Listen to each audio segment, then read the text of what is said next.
mbokk yaa xarit ñooy nuyu di leen jaajëfal ci teewlu bi seen émission face to face dellu si ñu ngi fii nag ci université bu Dakar résidence des professeurs ki ñu fi seet si mooy ki fi nekkoon ci nguuru Abdoulaye Wade donc président de la République ministre bi ñu dénk wàllu éducation muy kon Kalidou Diallo li waral nag ñu invité ko mooy actualité rek ci la ñuy dox xam ngeen ko bu weesoo nag assises nationales yi nga xam ne jaar nañ fi romb ñu bëgg ci am xalaatam bëgg nañu aussi jafe-jafe yi am ci université jamono yi ñu xam ci xalaatam ak i tamit politiquement nekkoon jegeñaale Karim Wade bi nga xam ne procès bi daanaka mooy bomb jamono yi donc loolu waral ñu invité le ministre Kalidou Diallo monsieur le ministre ñu ngi lay nuyu ma jox la loxo Ebola bee tax de wala ma jox la rek garaaw maa raxasu nga bu baax daal def nga désinfectant bagage yooyu noonu yëpp xam nga yaa damaa soxla moo tax damay bañ a feebar sama yaay di ñàkk bëteel baa ngi fi alors yëpp daal buntu kër gi rek ñu dóor bagage yi mat na alors monsieur le ministre ñu door portrait bi du nag kon première partie suñu émission yow nag yaa ngi juddoo le 12 mai 1954 ci benn gox bu ñu tuddee Dancadi nekk ci département bu Matam sa profession professeur d'histoire à l'UCAD nga bëri nga nag ay ci wàllu wi am na si ay jaar-jaar yu yaatu yoo dugg ci lépp ci histoire mais ñu dëxañ ko noonu rek ndax daal sa CV moom macha allah bu ñu ko fi nee rëdd moom njagandoo dina nangu ay caméra wu ndaw ndax 2 heures de temps du ci doy sa réussite bu gën a mag mooy te lii dinañ ko yaatal ci biir émission bi muy sa bilan ci ministère éducation nationale ak itamit la kuréel gu mag gi di Nations Unies nominé jox en tout cas ci voilà donc ci wàllu scolarisation des filles sa déception bi gën a mag mooy expérience syndicale bi nga amoon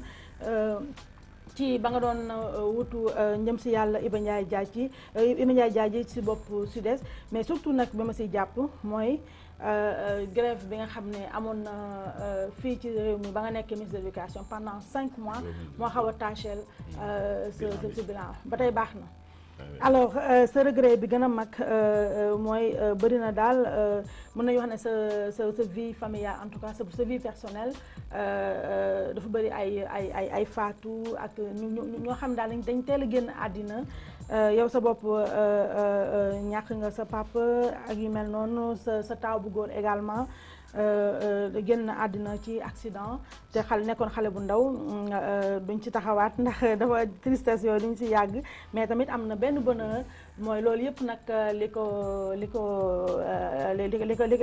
daal li la ci defal mooy sa frère boobu ko ndey ak baay moo la jox benn organam moo war a tax nga taxaw fii tey ak ñun donc sa plat ak sa musique préférée mooy riiti li nga xam ne nag bëgg naa nga tontu ma ci mooy jamono ji lan moo la énervé ci réew mi monsieur le ministre Kalidou Diallo.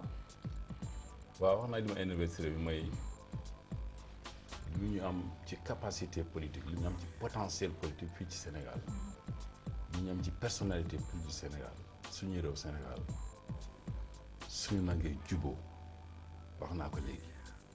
président Wade président Macky Sall président Abdou Diouf ak lu ñu am ci quartier parti yëpp suñu même su nekkul ci benn parti mais suñu nangee juboo liggéey Sénégal dina nekk Suisse d'Afrique Sénégal dina nekk noyau mën a am États-Unis d'Afrique mais le fait que affaire procès bi ak yeneen affaire mënuñu juboo ci dara loolu métti na ma lool alors que ñun depuis Senghor en passant par Abdou Diouf depuis même Lamine Gueye ak Blaise Diagne Sénégal la toujours montré capacité ay dépassement loolu daal métti na ma lool. d'accord am na solo alors monsieur le ministre loolu yëpp nag ak yeneen ci deuxième partie émission bi la nekk mu nag interview bi balaa loolu nag ñu defaraat plateau bi xaw a cappal fompaat tuuti kanam gi mën a jàkkaarloog yéen ñu nooyi tuuti daal dellusiwaat Bobo Chim ci montage bi. monsieur le ministre Kalidou Diallo ñu dooree émission bi ak assises de l'éducation yi nga xam ne mi ngi suñu ginnaaw yow sa bokkoon nga ci ancien ministre de l'éducation yoo xam ne jëmaloon nañu bés bi mais dama la dégg ci ginnaaw gi ngay sànni xeer di wax ne assises yi amul benn originalité taf rek bala ñoo pour ñu mën a door dëgg-dëgg première partie bi ñu nga xam ne dañ ko jagleel éducation.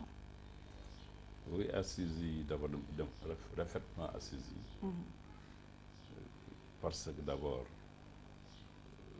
lu Sénégal amul lu baax képp ci éducation ñu jël ko résumé ko après démarrer sur de nouvelles bases mais tour bi dañuy wax ne refondation école de la République ah ma ne nag c'est vrai que états généraux France moo defoon états généraux de la Révolution française ñu def états généraux de l'éducation 50 ans après François Hollande ñëw def école de la refondation de la République le 9 octobre 2012 ñu def une loi du 8 juillet 2013 tur loi yooyu mooy refondation de l'école de la République ma ne nag ñun mën nañu wax rek école sénégalaise wala comme école française bi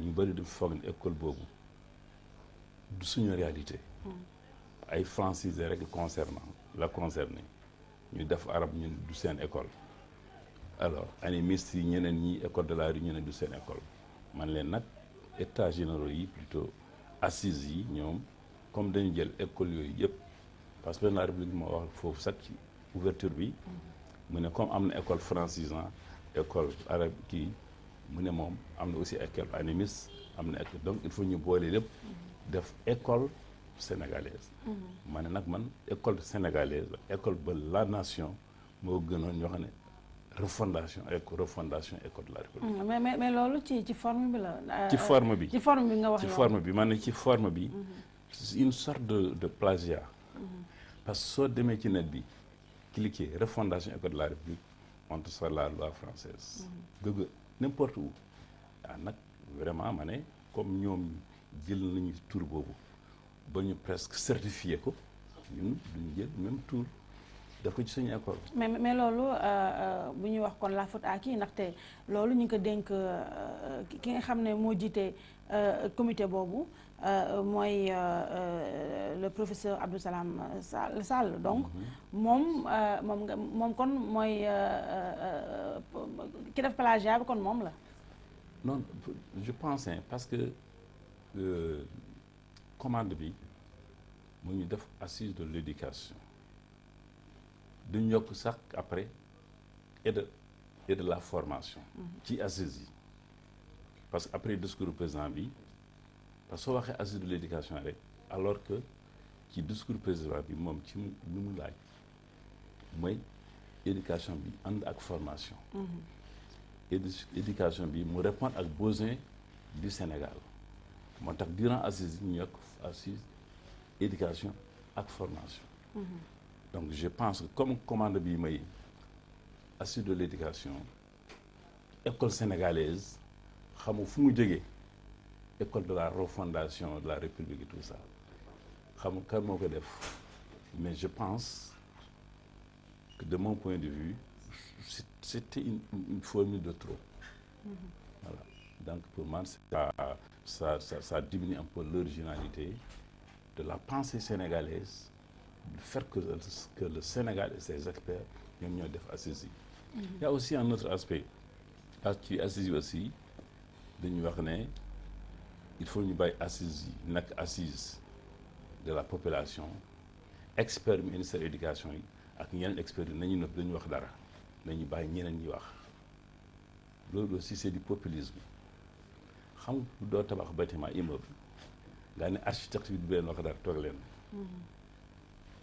parce que éducation aussi c'est une affaire de spécialistes et d'experts mën nga def diagnostic laaj population yi mais su defee dese construire l'éducation il faut nga bay experts yi ñoom nde jël affaire yi soo xoolee d'ailleurs comité bi yu bari ay experts lañu parce que commission permanente bi c'est ma faxatu dama nekkoon secrétaire général ministère de l'éducation ñu bari ministère bi lañ nekkoon bon président des assises aussi jël ay professionnels comme Yaradé ak ñeneen universitaires comme ça ñu bëri naka ci ñu ñëpp ay experts ci seen domaine la mais soo demee ci enquête ci population yi da ngay gis besoin yi def diagnostic bi mais su desee construire système éducatif c'est une affaire d'expert donc dañu waroon bàyyi expert éducation yi nekk au niveau central comme au niveau déconcentré ñu jox leen parole ñu wax parce que ñoom moom système bi ñoom ñoo xam système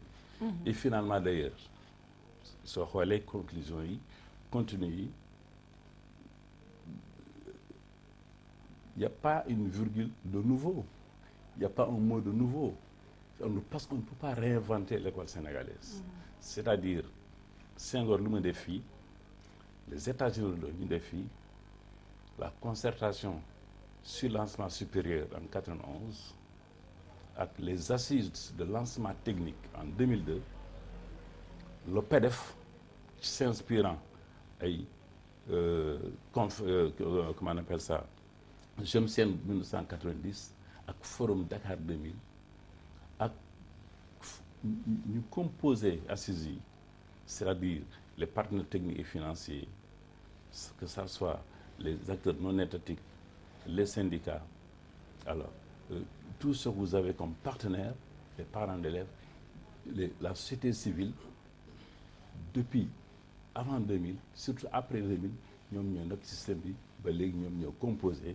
assises yi donc il y a pas beaucoup de sens. d'accord maintenant su ma déggee monsieur le ministre dafa mel ne yow da nga bëgg a wax ne assises yi finalement daal amul pertinence jaru ko woon ndaxte boo nee que amul benn virgule bu bees amul benn mot bu bees donc mën nañu wax ne c'était du grand n'importe quoi au final. non c'était pas je veux dire que pour moi l'objectif c'était pas profondément pour inventer un nouveau système éducatif c'est-à-dire objectif mooy ma ñu rectifier ci 2 ou 3 domaines premier domaine bi pour ñu rectifier ko pour école sénégalaise nag une vraie école inclusive c'est-à-dire lu ñu amoon ci système français bi ak nekk ci daara yi ak nekk ci société sénégalaise bi jusqu'à présent depuis États-Unis wax nañu mais defuñu du point de vue pratique ñu def ko un système éducatif sénégalais qui est conforme aux besoins d'éducation du Sénégal. Deuxième objectif pour système bi c'est nag vrai système sénégalais malheureusement aussi c'est pas parce que defu nañu par exemple concertation sur l'enseignement supérieur defu nañu léegi sur l'éducation et de la formation par exemple ñu ne enseignement supérieur il faut mu former ay scientifiques yu bari 60% et cetera mais il faut que affaire bi nekk benn système c'est-à-dire pour man assises yi ñu def ak concertation de l'enseignement supérieur dañu war a def beneen concertation wala ñu profiter ci conseil présidentiel bi ñu fusionner yooyu yëpp nekk benn. D'accord. Enfin je pense que wax nañu aussi surtout sur les langues nationales c'est vrai et que je pense que ñu bari dañu exagérer un peu sur apport langue nationale.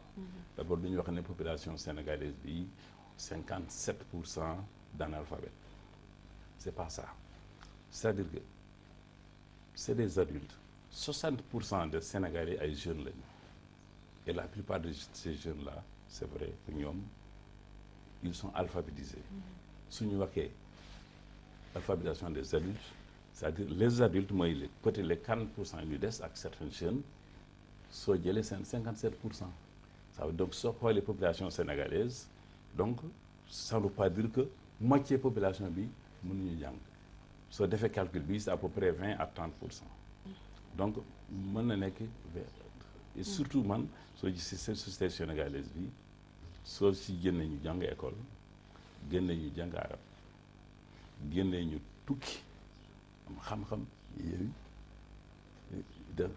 doo wax ne pour société sénégalaise bi xamuñu dara je donne l'exemple rek de maladie bi par exemple Ebola mais il faut une société bu am niveau de développement am niveau xam-xam am niveau compréhension tout de suite ñu adopté mun na moytu yu bëri alors que si c'était une population analphabète bu xamul dara du ñu gëm sax li ñu wax ci affaire hygiène yooyu. d'accord loolu am na solo alors monsieur le ministre bu ñu gën a dox ci biir émission bi ni nga waxee nii man su ma koy dama fàttaliku ne yaa fi nekkoon quand même sous président Abdoulaye Wade ministre de l'éducation nga bokk nag si ministre de l'éducation yi gën a contesté ci histoire Sénégal dinañ si ñëw ci biir émission bi kon dama naan yow waxu mécontent ngay wax xëy na da nga xaw a frustré xëy na boo sañoon jiite comité bi nga xam ne kañu ko dénk mooy professeur Abdou Salam Sall est-ce que du waxoo ay waxu mécontent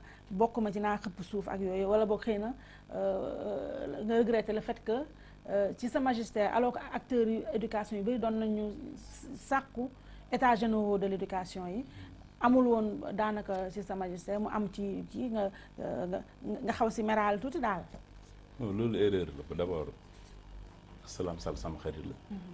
mën nga fa laaj maa ko njëkk a félicité bu ñu ko nommé laaj ko aussi li ma ko jox ay conseil durant assise yëpp su chargé organisation bien permanence bi ñun ñëpp ay samay xarit lañ su loolu passé assise yi ñun ñoo ko préparé donc je pense que ñun ñoo ko préparé dañu waroon tudd assise ñu wax ñu tudd ko assise ñu wax ko ñu tudd concertation nationale sur l'éducation président wa dafa def proposé woon ñu def une concertation sur le statut de l'enseignant parce que moom problème bi nekkul ci ay pédagogie problème bi ci enseignant yi la il faut ñu def concertation sur l'enseignant donc ñun ñoo lancé woon préparation yooyu soo waxee nag maa nekk ministre le plus contesté d'accord uma au contraire man je pense que c'est vrai que saabu du fóot boppam. mais fóotal sa bopp tey pour une fois.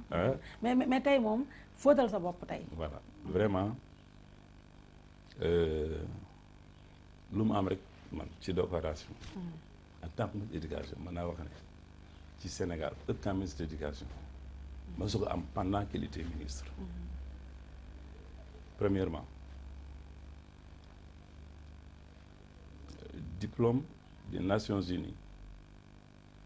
pour xale jigéen ñi nga lu ci école réussir ci école parce que bu njëkk soo jëlee téeméer ci Sénégal xale yu jigéen yi ëpp ñu 60 ci sama magistère Sénégal am taux de parité soo jëlee 100 deux groupes de 100,7 ou 101 ay jigéen lañu xale yu góor yi xale yu jigéen ñu ëpp xale yu góor moo tax mu am benn décoration donc Ingey c'est l'initiative des Nations Unies pour la scolarisation des filles. D'ailleurs en 2015 dañu def bilan mondial 2015 pour la scolarisation universelle Sénégal sera l'invité d'honneur à cause de ça et ça c'est sous mon magistère. réforme yu bëri ci éducation maa ko def maintenant supprimer quota sécuritaire en 2010 décider organiser concours pour que nag enseignant institut rek il faut ñu def concours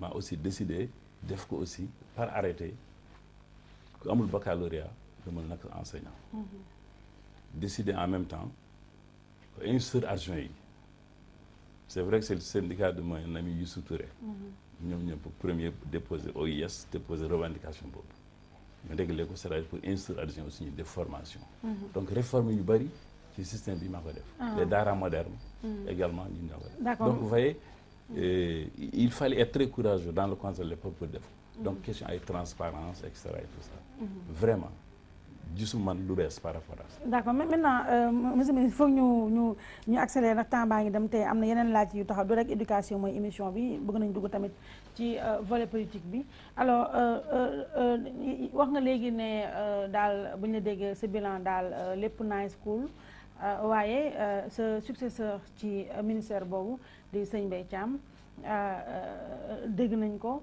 te du moom rek même syndicaliste yi jàpp nañ ne yow ba nga ñëwee la nga fënaxal ci système bi doy na waar moom sëñ Mbaye Thiam dégg nañ ko ba mu ñëwee ci émission boobu di lakk ci TFM muy wax ne résultat yu métti yu catastrophique yi nga xam ne Sénégal xam na ko ren ci lu mel ne certificat d'étude bi lu mel ne BFM ak yi ni mel ba ci baccalauréat bi li ko waral mooy la nga liggéey la nga yàq daal système bi moo tax tey Sénégal ak parents yi ñu am yooyu résultat kon tey boo bëggee taxaw fii ne sa jonj sa bopp ne résultat bi nice na dafay doy waar. Moi je pense que résultat d'abord il faut ñu xool résultat yi statistiques yi c'est-à-dire de mën a wax ne man bu ma nekkoon ci système bi ñu amee résultat yu baax au concours général au baccalauréat même année bi ñu def cinq mois de grève ci enseignement moyen secondaire le bac c'est 38%. 2 ans après ñu ne résultat yi ba léegi beneen système bi pour man vraiment suñu joxee responsabilité yu war nga def sa diagnostic dresser ses perspectives tirer ses bilans. Alors su dee par exemple résultat CFEE yi suñu amee ay Sédhiou 35 écoles ñu am 0 wala yeneen école ñu am ay 4% et cetera mais responsabilité bi pour man c'est la gestion de la réforme et du programme parce qu'il y avait un nouveau programme le curriculum. mais du tellement baaraam responsable gestion boobu kan la. non ma ne responsabilité gestion bi c'est le gouvernement actuel. mooy donc le gouvernement actuel mooy le président Macky Sall.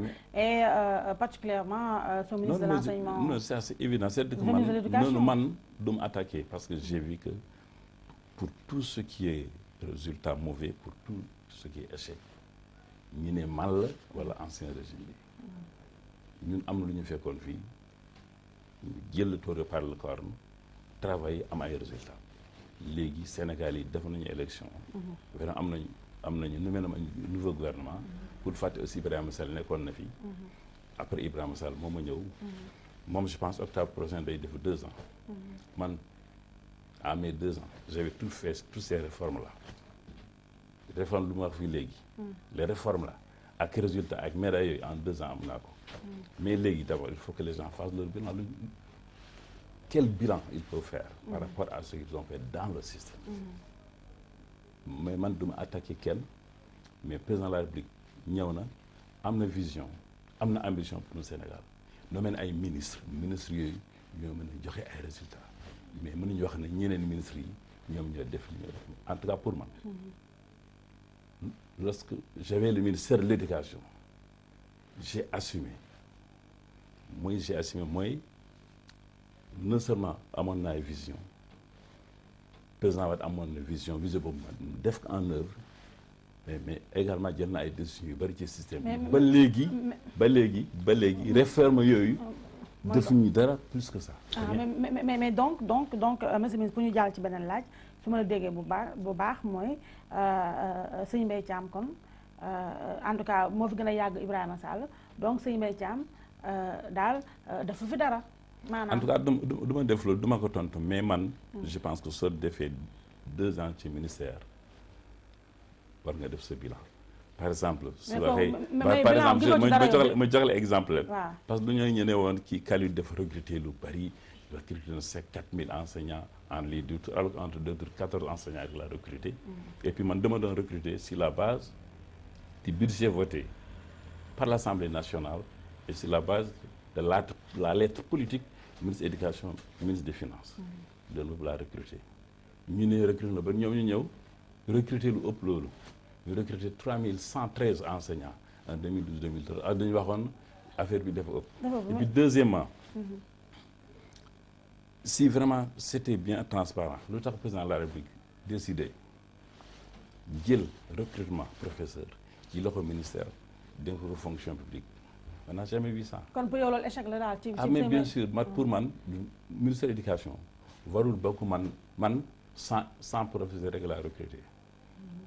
man damay bokk man recruté naa lu ëpp 20 000 enseignants pendant 4 ans te respecté nag programme gouvernement bi pour avoir scolarisation 100% d'ici 2015 transparence bi si système bi transparent ci système bi c'est-à-dire def concours mais foofu monsieur le ministre transparence ak concours moom man dëgg-dëgg bëgguma ko dégg si yow ndaxte boo ko waxee tout de suite sama xel day dem ci décembre 2010 ci yow la ñu njëkk a xamee scandale faux ordre de service yooyu ñoo xam ne dem nañu sax ba ne dañ doon jaay faux te ñi ko doon jaay sa ay proches yi nekk ci sa cabinet ñoo doon jaay faux ordre de service ku ñëw indi 1 million ñu yëkkati la benn ordre de service boo xam ne dëbb daaxe la jox la ko bërëxal la ci classe yeeg école yi looloo waral tey résultat yi demee noonu ndaxte koo xamante sëriñ bu aayulee taalibe du mën a tari lu baax.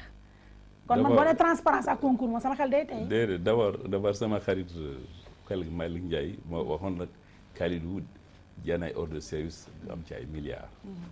je boobu sax j'ai démarré tout di sax j'ai pensé à Kouthia quoi. oui. pourquoi nga xalaat Kouthia. non seulement il se ressemble un peu mais lu ma doon wax. monsieur le ministre non waxaat ma ko xam nga sax sant couleur bi des fois daf may xaw a yàqal nga ni professeur Malick Ndiaye kan la xaw a ndóol. mais Kouthia xam nga non franchement je veux dire que jour boobu xam na dama rey après ma kii soo ko seetaanee ci man nga ko seetaanee. non c'est vrai gis xool war gi bu baax. waaw nga ni professeur Malick Ndiaye moo Kouthia benn moo ko wax.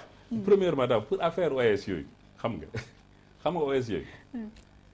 dafa amoon ay OS pour du recrutement ay OS pour mutation ay enseignants ñoo def ay mutation bu may njëkk a gis OS benn association ma convoqué sama DRH dans mon bureau ma ne léegi dañuy def OS def ci ay spécifications pen di ko xam ñu convoqué inspecteur d'académie personnel ñu wax leen OS bi si vous avez des OS su amul caractère du ñun moo tax le 13 décembre ñu commencé jël premier OS le lendemain le 15 ma bind ministre de la justice 2 jours après ma def leur circuler à tous les IA def ci caractéristique bi ce qui fait une semaine après ñu jël 59 enseignants ñu def yooyu wax aussi il faut ñu porter plainte au niveau de Saint-Louis ak l'IA de Dakar inspecteur Saint-Louis jàpp 59 enseignants 59 am na beneen enseignant bu ñuy wax Assane Kane mu ne cabinet mi Kalidou Diallo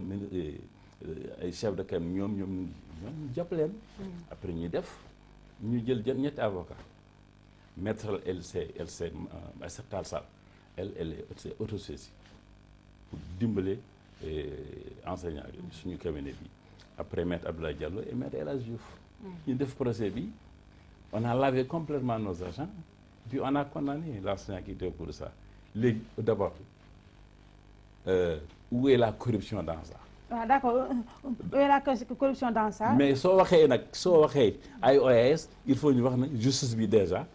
jël nañu justice bi jël na seen décision. d'accord léegi beneen bi mooy yow ni nga réagiré noonu ba génneel dëgg bi en tout cas ba ku ne xam fan la njuuj njaaj bi féetee naka noonu sëñ Mbaye Thiam tamit def na lu mel noonu ci fraude bi am ci concours recrutement élèves maîtres yi lu toll si 490 su ma juumalee ñoo xam ne dañoo falsifier seen note dégg nga ko ci émission Mamadou bi lak nam ko doon waxee ay professeurs yoo xam ne soulagé ñu jël benn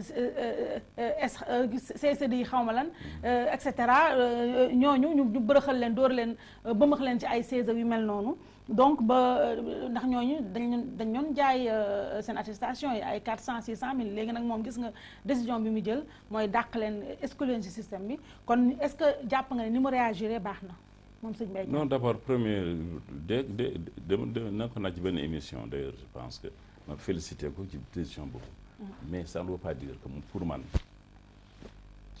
ci acte boobu ci affaire bi système bi moom normalement moom mooy responsable. pourquoi. xam nga examen d'abord examen su amee fraude kenn mësu gis ay 500 ay des centaines ñu annuler une partie de l'examen examen bi mën la normalement ci juristes yi et partout dans le monde examen bu amee noonu duñu annuler examen. tout l'examen. oui normalement dans les textes. loolu la ñu waroon def. deuxièmement man balaa may dem man maa def texte yooyu c'est-à-dire le directeur des ressources humaines ministre de l'éducation la moo war a nekk président de la commission examen yooyu président examen et concours nekk président de jury mais jour boobu c'est le président de la formation moo nekkoon président de jury c'est pas normal. Or que directeur formation éducation warul sax jógee foofu. Qui est responsable? Directeur ressources humaines fu ma nekkoon, directeur des examens et concours fu ma nekkoon. Non seulement ñu def loolu publier résultat des formations pendant 5 mois. ñu doog a découvrir mais su nekkoon ñeneen ki démission dina am. kan moo war a démissionner? Mais bien sûr. Le ministre. Oui. yow ba nekk à sa place est-ce que di nga démissionner? Mais moi j'ai failli démissionner à moins d'1 mois. fay nga wax de fayir mooy. J'ai démissionné, j'ai rédigé et tout. Ah bon mais joxe woo ko. Hein? Mais est-ce que président Wade xamoon na ne démissionné nga ba mu xawal tey. Je te rappelle les circonstances rek ak Ibe Soubar mën na ma seede. dama jógee France ñëw fekk fii grève générale finalement ñu signé accord ñu ne entrée en sixième bi il faut ñu reculer ko. C'était le 24 juin man je suis revenu le 9 juin ma ne attention il faut ñu def enquête ci école Sénégal yëpp CM2 su dee ñu bëri pare ñu seen programme ñu déplacé ñu def enquête ñu te fekk 95% de CM2 par nañu l'examen. ma ne leen nag man duma déplacé examen bi. mais 5% yi rek damay déplacé pour 1 mois. ma décidé def point de presse pour jël décision yooyu. syndicat yu bëri ñoom casserole laaj leen ñu il faut ñu changer. man jour boobu ma décidé def point de presse parce que xamoon naa ni ñoom dañuy jël ay information jël avoir des en haut prendre des choses pour m'empêcher ma tëj sama portable depuis midi pour éviter toute intervention ñoom ñu dem gis ñeneen naa leen wax seen tur tout à l'heure ma def sama conférence de presse c'était un mercredi pare conférence de presse bi ma ubbi sama téléphone déggu message bi ma dégg benn ministre kii mën nag il est en vie Farba Senghor ba ne ma Kalidou bul def conférence de presse bi soo ko defee de nii la nii ma jël beneen message c'était le message de Karim ñu ne soo defee def nii ma ne ah bon ma dëgg sama bureau rédiger sama lettre de démission dem ci Hadjibou Soumaré dem ci bureau ma explique li ma wax ma ne attends le président de la République Wade venait de descendre l'avion en Italie mu woo ko urgent aide de camp bi jot ko mu wax ko ci téléphone mu ne am na situation bi moi-même j'écoutais ce qu'il disait mu ne man waxuma ak kenn Kalidou bàyyi leen mu liggéey moom moo xam système bi. D'accord maintenant. Voilà rek. C'est ça j'ai dit que moi j'allais partir. Et pourtant j'ai été nommé le 9. Et j'ai failli démissionner le 21. D'accord donc monsieur le ministre pour ñu bamtuwaat ko rek ndax Mass nee na déggu bu baax li nga wax kon l'actuel ministre de l'éducation Serigne Mbaye Thiam scandale bu mag boobu ba mu jógee ci élèves maîtres contractuels yi la ma waroon def mooy démissionner. En tout cas même su démissionné wul pour man warul bokk ci loolu pour man parce que responsabilité bii la. mais man xam la ma comprendre kon pourquoi nga ne sànq ba ngay commencé nga ne ba nga déggee mesure bu mu jël ci exclure fautif yi da nga ko félicité. Oui je dis parce que xam nga affaire fraude c'est cohérent affaire fraude avec transparence moom dafa war a jël mesure def au niveau ñooñu élèves yi mais mesure du mu jël pour seulement relever 2 directeurs doyul mais doyul je dis que pour man dafa waroon démissionner pour man dafa waroon non seulement moom ci boppam tirer les conséquences mooy démissionnaire wax ko rek mais les vrais responsables yi la. waaw kon mais non c'est man moo bi laa bëgg am plaisir dégg. Serigne Mbaye Thiam dafa war a démissionner dama ko kii wa bamtul noonu en tout cas man du ma wax warul démissionner parce que c'est sa responsabilité personnelle. xam nga démission c'est un acte individuel. d'accord naa léegi beneen bi mooy dama yàqam di pare ci affaire éducation beneen bi mooy université tamit gis nga na muy boyee la ko boyal nag d'ailleurs moo jur malheureusement faatu étudiant boobu di Bassirou Faye ñu koy jaal encore une fois di delloo tamit di joxaat njaal bi tamit ñi nga xam ne ñooy ay waajuram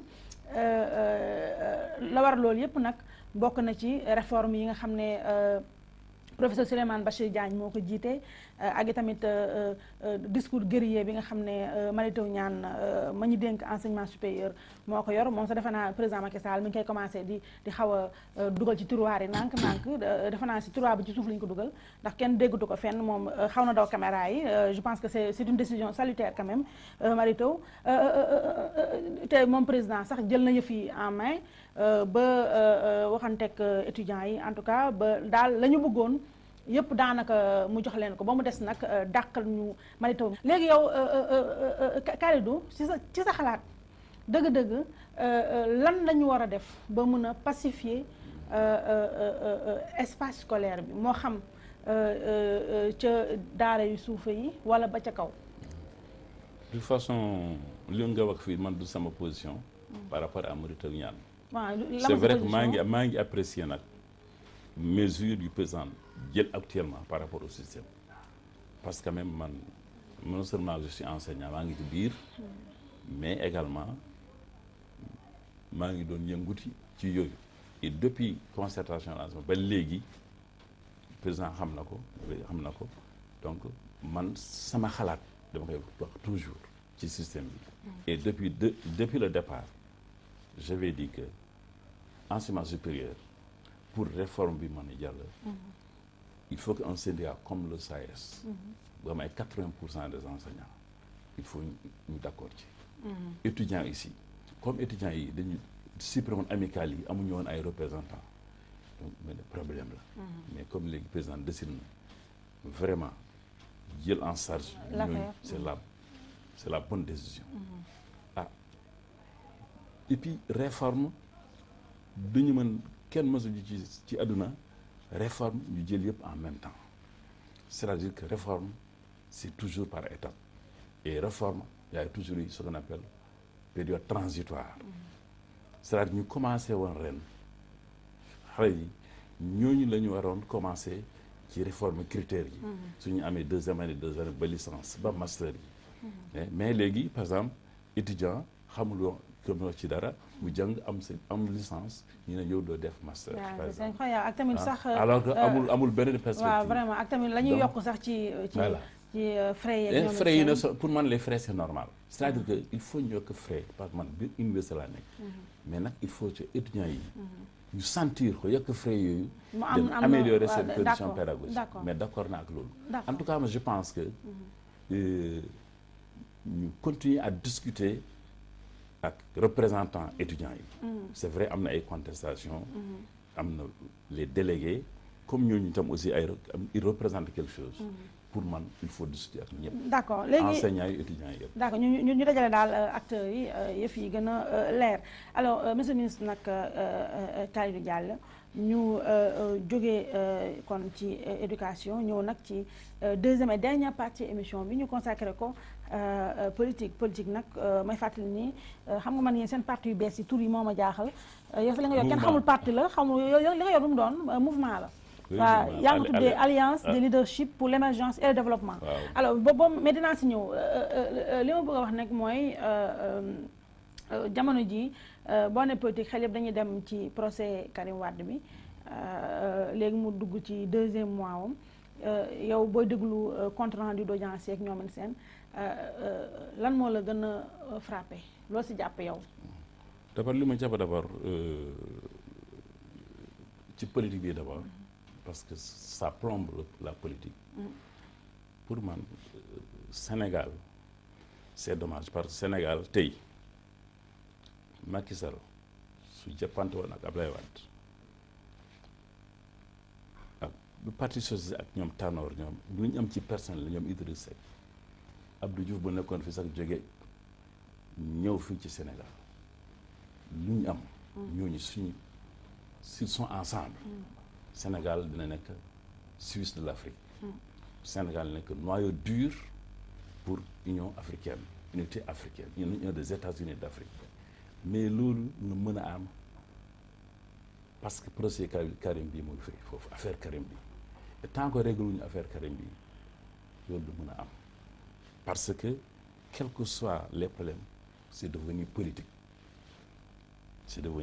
donc il faut ñu régler ko xam nga justice xam nga li ñoom Pascal la ñu ci wax justice il faut que ça soit une justice intelligente ak une justice courageuse pour ñu mën a dépasser yeneen situation en tout cas pour man maa ngi ñaan président de la République du Sénégal mu xam ne Sénégal pour mu évoluer moom mooy arbitre bi moom moom mooy clé de voûte de situation il faut moom jël situation bi essayer ko dépasser. Mais en quoi faisant naka la. Mais en quoi faisant d'abord le procès est en cours pour man.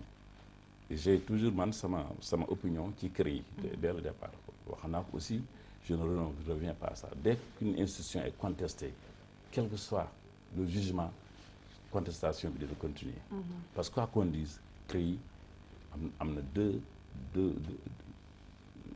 insuffisances majeures mooy inversion de la charge c'est-à-dire ñu ne yow yaa moom ligne bi nga ne ma ne moom moo ko ma ne démontrement ko moom moo ko mënoo ci dara mais la deuxième chose donc c'est mooy présomption d'innocence bi mais la deuxième chose mooy manque impossibilité de recours su dee cour bi am na ñaari plaies yooyu même su defee jugement dana am encore après moo tax quelle que soit les sources procès bi mën na continuer sax mais pour man continuer il faut que le président de la République en personne jël situation bi en main parce que. man boo nee jël situation en main je comprends pas trop est-ce que da nga bëgg a wax président woo waa PDS ak yooyu xool naka la ñu lijjantee ba procès bi yem fi Karim Wade mën dellu këram. non du yem fi c'est-à-dire que gis nga Léopold Sédar Senghor il faisait des choses très graves mais moom dialogue rek c'était dialogue ak concertation. loolu mooy discours am. même su defee yeneen. Abdou Diouf. gis leen lu am fii ci violence moom ak Ablaye Wade lu mu mujjee.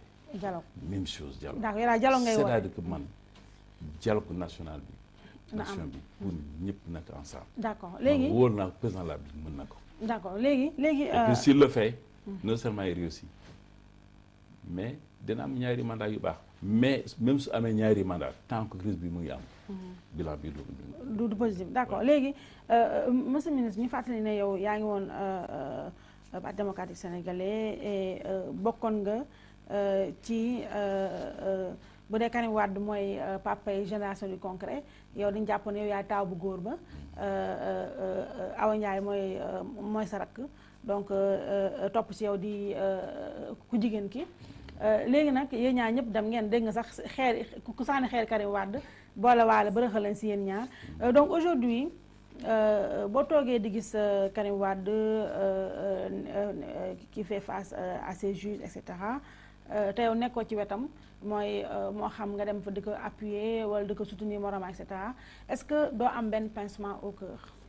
non parce que d'abord du ma am benn pincement au cœur parce que balaa ma dem foofu d'abord ñun toog nañu par rapport ak génération du concret jël nañu si ay décisions. juste après les élections ma nekk jëlal responsabilité ñu def ko parti politique moom su du woon option am. moom Karim bëgguloon parti politique bëggoon mu nekk moom du doon option dem bëggoon sax man ñu participer ci élection législative yi am suñuy député moom mu nekk député. moom Karim Wade waaw. nekkul woon option am. à 10 jours je pense bu ñu toog nañ ba ñuy joxante la ko ma ne que politiquement on peut se retrouver dans la vie. mais à cette étape ku nekk.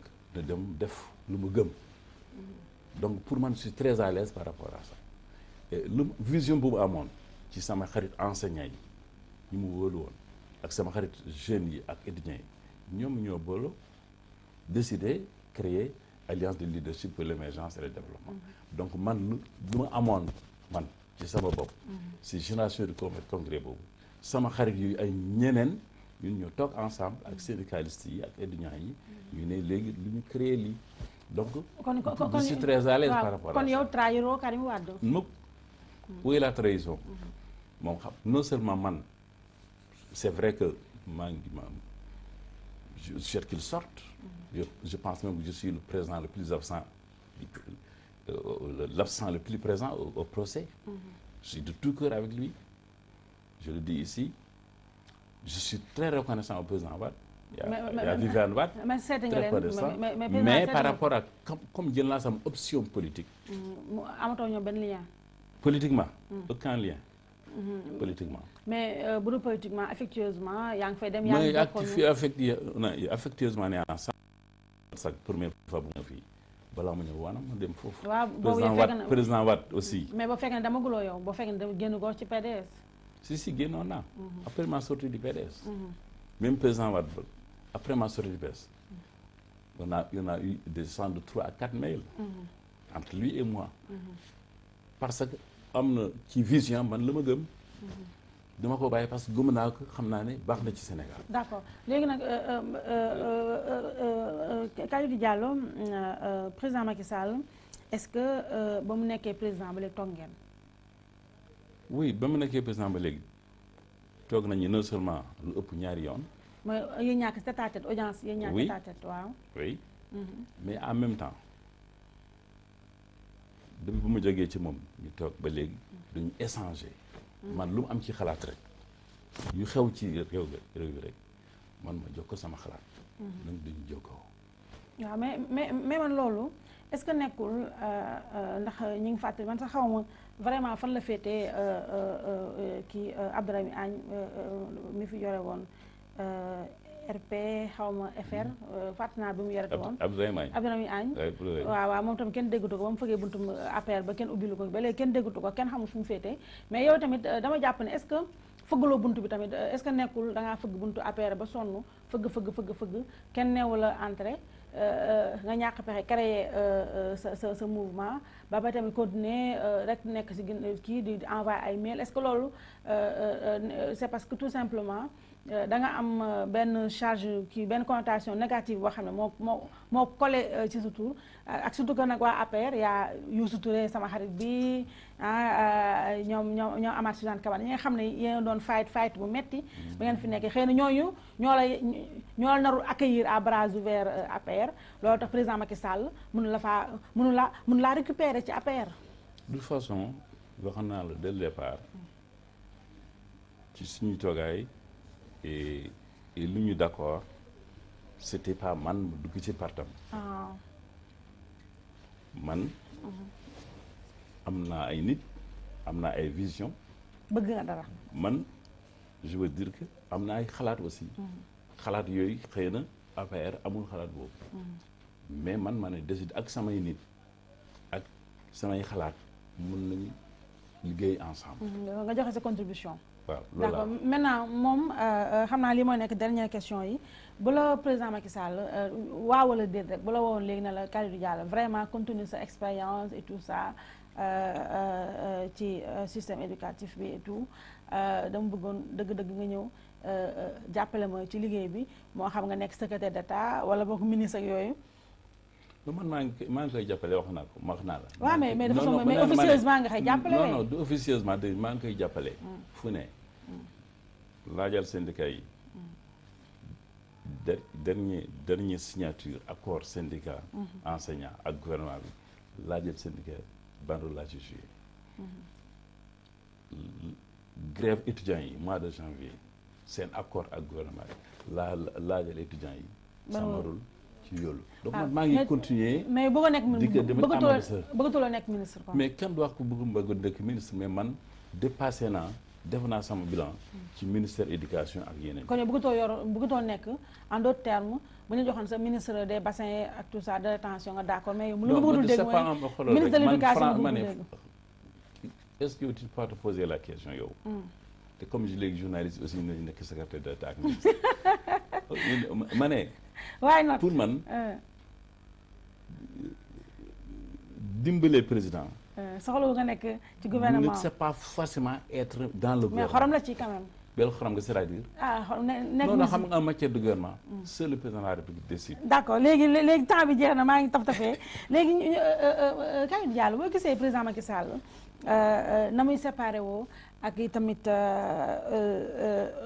ay jegeñaaleem yaakaar naa bi ci bu mujj bu leer bi mooy professeur Malick Ndiaye mi nga xam ne génn na fi livre bi nekkoon ministre conseiller la woon génn na fi livre dal bu baax a baax ci kaw président Macky Sall ak régime am ku ci mel ne Moubarak Lô également ñu ngi ngungune Mahmoud Saleh loolu ndax dal na xel. xam nga ñoom Malick Ndiaye c'est des trotskistes xam nga trotskiste suñu nekkee ñaar créer un parti suñu nekkee ñett def scission ñu ñuy tudd yëpp presque ay trotskistes lañu xam naa ne Malick c'est vrai que sama xarit la et puis vraiment ça m'a un peu fait mal mu choisir ci Sénégal yëpp ces deux collègues man ak Awa Ndiaye nekk université fac de lettres et puis vraiment xamul dara ci ñun lu mauvais on devait au contraire fier de suñu ñu choisir ñu pour vraiment jeter à la pâture voilà ñu jeter à la pâture ça c'est pas bien le fait nag mu jógee foofu pour man comme xam naa carrière am xam naa rek muy compléter quelque part il n'est pas seul ah bon xam naa ko kon je suis que Malick mi il est avec quelqu'un mais ñu bëri nee nañu Mimi Touré moo nekk ci ginnaaw xaw ma de mais xam naa ne trotskisme moom que ça soit lui ça soit ñeneen nga tudd fi mi ngi complété si suuf toujours trotskistes ils sont deux ils créent un parti ils sont trois c'est la scission Malick Ndiaye xam na loolu Malick Ndiaye appréciera léegi beneen bi ma dernière question bi président Macky Sall ak tamit ay alliés boo xoolee ne barki démb mu wax réew mi bi Idrissa Seck ñoo tas tey jii moom ak parti socialiste mën nañu wax ne bu doon sëy la ña nga daanaka ci séparation de corps mu des nag ñu officialiser divorce bi problème bi kan la ci président Macky Sall la moom moo mënul gérer ay compagnons ak ay alliés wala yow noo ko jàngatee. man dès le départ waxoon naa sax ci benn interview ma ne président Macky Sall il est en train de donner le pouvoir au parti socialiste. waxoon naa ko dès le départ. parce que yow un parti qui déclaré officiellement day nekk presque président de la du renoncer à la présidence de la République. dañu nekk candidat nga jël parti boobu jox ay postes jox ay moyens.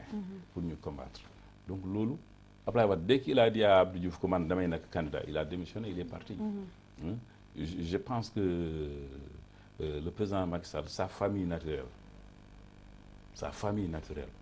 mooy les gens avec qui il a travaillé même biir du parti socialiste même biir AFP ak yeneen parti yooyu am nañu gëm vision lu ci PDS ñu bëri nañu ko dimbalee aussi je pense que même su nekkoon problème Karim bi président Wade en personne dana ko soutenir donc moom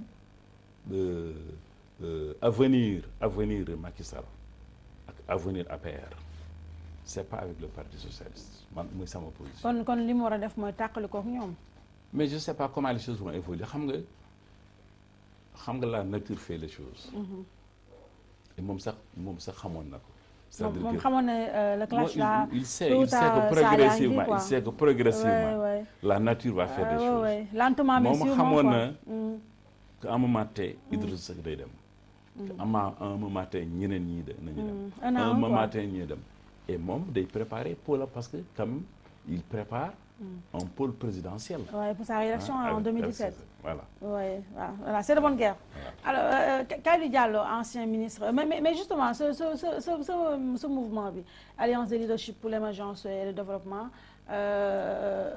donc, d'où nekkul politique, non? Non, c'est un mouvement politique.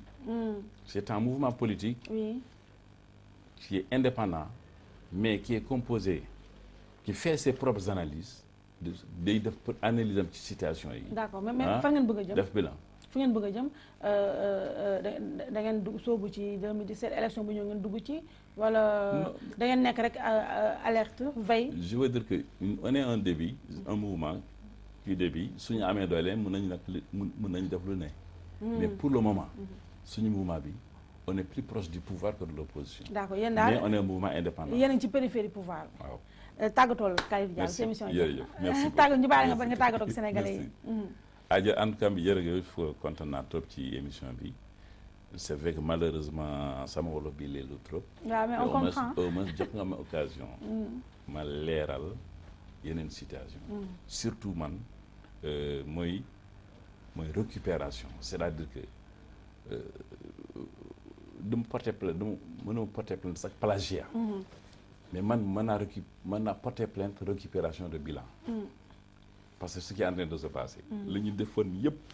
ci affaire daara yi ci affaire concours bi lu bari bac tout ça. les ministres actuels dañuy wax ne moom la.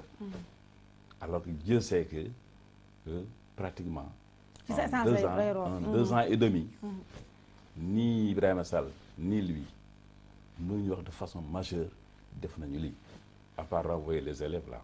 et puis même ay kii comment on appelle ça les stagiaires def nañu erreur bu grave foofu. xëy na Macky Sall dina ko xam après. xam nga avant dañu doon am ay volontaires.